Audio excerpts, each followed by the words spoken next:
গামছা চোকার গামছা চোকার আর গামছা চোকার তো অনেক ভাইরাল এই গামছা চোকার। তো চলো আজকে এটাকেই বানাবো। তো তার আগে ইন্ট্রোটা দিয়ে নিই। Hello everyone, welcome to my channel. তো তোমরা যদি মনি কালেকশন পেজ থেকে দেখছো তাহলে বলবো ভিডিওটা লাইক কমেন্ট শেয়ার করে দিও, আর যদি ইউটিউব থেকে দেখছো তাহলে বলবো লাইক কমেন্ট শেয়ার তো করবেই, তার সাথে সাবস্ক্রাইবরাও করে রাখবে নতুনরা। তো দেখো এখানে আমি যে যে সমস্ত জিনিসগুলো লাগবে সেগুলোকে আগে দেখিয়ে দিয়েছি। তার মধ্যে হলো কার্ডবোর্ড, গামছা, কি আর এরকম কর্ডের সুতো আর কাঁচি, আঠা যেগুলো লেগে থাকে আর কি। তো তারপরে গামছাটাকে এইভাবে সেট করে নেব। কিভাবে করেছি সেগুলো সম্পূর্ণটা দেখিয়ে দিয়েছি, আশা করছি তোমরা বুঝতে পারবে। তারপরে এরকম কর্ডের সুতোকে পেঁচিয়ে পেঁচিয়ে পুরো কার্ডবোর্ডটা লাগিয়ে দেবো। আর অফ স্ক্রিনে আমি পেছনের গুজিগুলো আর কি লাগিয়ে দিয়েছিলাম। তারপরে এরকম মধ্যেখানে যেটা থাকবে সেটাতে মধ্যিখান দিক দিয়ে এরকম হাফ কড়ি যেগুলো হয় সেগুলোকে বসিয়ে নিয়েছিলাম, কারণ হাফ কড়ি না হলে কড়িগুলো কিন্তু বসবে না।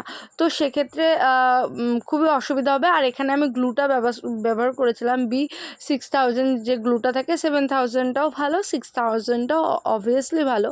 তো দেখো তারপর নিচে এরকম ব্ল্যাক পলিশের যে ঝুনঝুনিগুলো থাকে সেগুলোকে ইউজ করেছি। আর আমি এটা সম্পূর্ণ সিলভার কালারের ওপর করতে চেয়েছি, তাই সিলভার কালারের সব কিছু অ্যাড করেছি। আর আমি বলে রাখি এর সাথে আমি 2 সেট চুড়িও বানিয়ে রেখেছিলাম, সেটাও আমি পরে দেখাবো। তো দেখো এখানে এই ব্ল্যাক পলিশের যে ঝুনঝুনিগুলো সেগুলোকে পুরোটা কভার করে নেবো। ওই মধ্যেখানে যেটা থাকবে শুধু সেটাতেই দেবো, আর থাকবে কানেরে। তো দেখো এখানে মধ্যেখানে যে বেসটা আছে সেটাকে কভার করে নিয়েছি, আর কানেরটাকে অফ স্ক্রিনে আমি কভার করে নিয়েছি। তারপর যেটা করব, টার্সেল লাগানোর জন্য এরকম দুদিকে এই টুলসটার মাধ্যমে ছিদ্র করে নেব। আর এতে কাজটা খুব সহজ হয়ে যায়। আগে যদিও আমি এই কাজটা কিছু মোটা ছুঁচ বা সেফটি পিন দিয়ে করতাম, তারপরে এই টুলসটা আসার পর থেকে এটা দিয়েই করছি। তো দেখো এখানে খুব ইজিলি এটাকে লক করে দিয়েছি। আর এখানে আমি ইউজ করেছি জাম্প রিং, বড়ো সাইজের জাম্প রিংটা হয় সেই জাম্প রিং, তোমরা হয়তো দেখলেই বুঝতে পারবে। তো তারপর আমি দেখিয়ে দিলাম। এরপরে টার্সেলটা অ্যাড করা পালা, আর টার্সেলের জন্য আমি অ্যাড করেছি ডলি সুতোর রেড কালারটা। তো দেখো সেটাও তোমাদেরকে দেখাবো। আর সাইডে যে সাদা কটের সুতো দিয়েছিলাম তার মাঝখানে আমি দুটো কটন বল বসিয়ে দিয়েছি, না হলে বড্ড ফাঁকা ফাঁকা লাগছিল। তো এই যে ডলি সুতোর রেড কালার যেটা ছিল সেটা দিয়ে আমি টার্সেলটা করে নিয়েছি। আর এখানেও আমি সিলভার কালারের দুটো বল ইউজ করব, যেটা তোমরা দেখলেই বুঝতে পারবে।